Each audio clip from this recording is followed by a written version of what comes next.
Hey gang, Mike here. Next round of self-portraits because we're still in, well, we're not in quarantine anymore, but still acting like it. So with that, am I holding this the right way? I'm holding it the right way. This is Mike. I don't want to wire myself up. So as you'll notice, I have serious bed head right now. It's very classic. This is without much work. What I'm going to do is a side-by-side portrait comparison. This is my workstation, which I don't know if you can tell, there's a lot of stuff on there right now. I'm going to create a very messy, disorganized mess of a workstation with me in bedhead and pajama clothes, or just pajamas, whatever that is. I may change this. I don't know. I'm still thinking.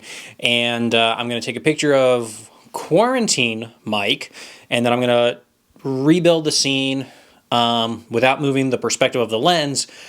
And I'm going to do the perspective of like professional, like normal, I got off my ass and I'm no longer feeling sorry for myself quarantine, like productive Mike. So my desk will go back to how I usually have it, which is actually very organized because I'm OCD.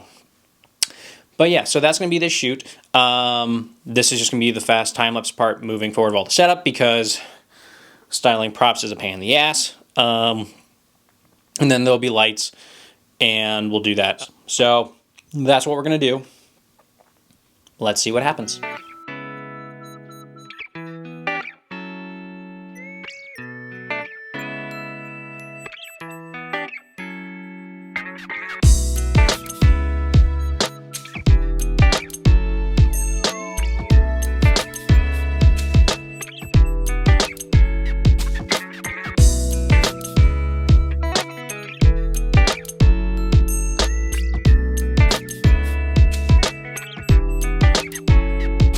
One thing I did that was really, really handy was, I don't have it up right now, but I was tethered to the camera so that I could place everything while looking at this screen to see where it would look in frame, which was really, really, really handy.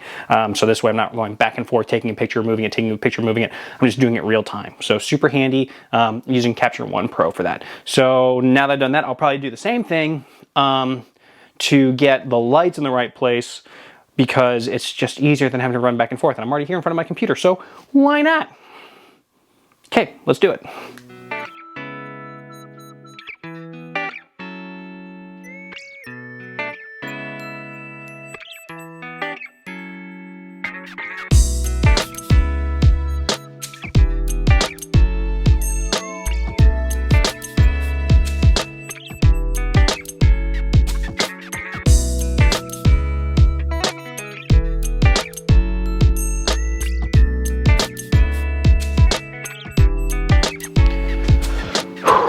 Okay, so I'm ready to take the shot. It's only taken me like 2 hours to do this. All right, so let's walk through it. Okay, so what we've got is, to start, the camera is here, okay? And the perspective is kind of like this, but vertical. I've got a boomed AD200, sorry for the overexposure, with a grid and a full CTO gel that's going to be lighting me. I've got this speed light with another full CTO that's literally just lighting up this stuff on the table, right on the end there. Next, I've got this 48-inch umbrella with a blue gel, and that's creating like the shadow and filling in everything with a nice blue color. I'm actually going to flip this around. Yes, so that's going to fill in basically everything down here with the blue, so I kind of get blue shadows. And then the last light, nope, there's two more lights. Then I've got this strip box, which is also a full blue gel, and that's coming in from behind me, and that's just adding in more ambiance and getting the rest of the room dark blue, all that kind of stuff.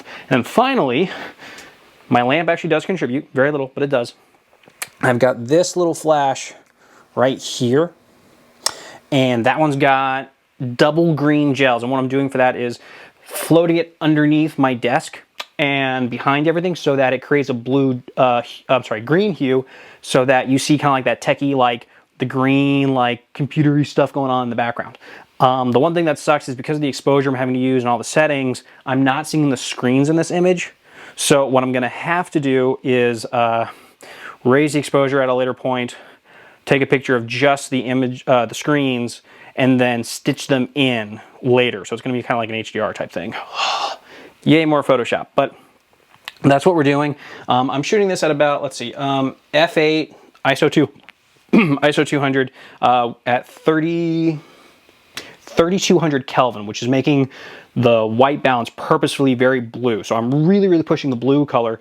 And the reason I'm using the full CTO orange gels on those two flashes, they'll counteract the blue and make my skin look normal or white. So I'll make my shirt look white instead of it making it look blue. So it kind of counterbalances it.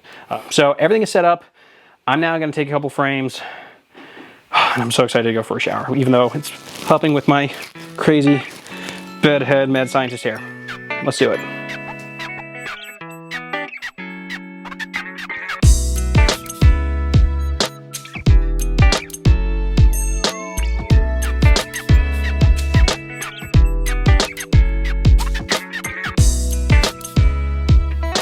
Hey, okay, so got the shot.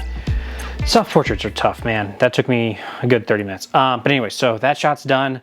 Now that the crazy shot's done, and I did a plate shot, I just threw up a random image that I'm working on the computer screen, so I'll stitch that in later. Might stitch it in for both instances, just for continuity. We'll see. But yeah, so now the trick is not touching anything, letting it all sit, especially the camera. That camera. And yeah, I'm gonna let batteries charge because live view sucks up batteries. I'm gonna go for a walk because I'm already stir crazy, and then I'll come back and take a shower and do the professional look. It's gonna be great. Catch you for the next scene.